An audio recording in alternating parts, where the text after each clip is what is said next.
Türkiye Türkmenistan'dan doğal gaz almayı istiyor. Türkmenistan ile Azerbaycan arasında Hazar Denizi'ndeki dostluk petrol ve gaz sahasının ortak geliştirilmesine yönelik anlaşma sayesinde Türkmen gazını batıya ihraç etmek mümkün hale geldi.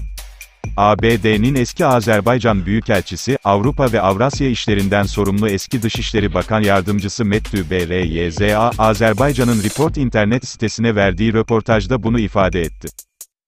Türkmen basınının Azerbaycan internet sitesinde dayandırarak verdiği haberde, artık dostluk sahasının ortak gelişimi konusunda Türkmenistan ile Azerbaycan arasında varılan anlaşma sayesinde her şey mümkün hale geldiğini ifade eden Bryza, Azerbaycan'ın, özellikle büyüyen petrokimya endüstrisi için Türkmenistan'dan iç tüketim için gaz ithal etmeye çalıştığını kaydetti. Türkiye'nin 30 yıldır Türkmenistan'dan doğal gaz alma konusunda çaba gösterdiğini belirten Bryza, Türkmenistan'ın petrol ve gaz sektörüne yatırımları çekme konulu son uluslararası forum hakkında da konuşarak, bu forumun, Türkmenistan hükümetinin ekonomisini Büyük Hazar bölgesi ve ötesinden yatırımcılara açmada önemli bir tarihi adım olduğunu belirtti.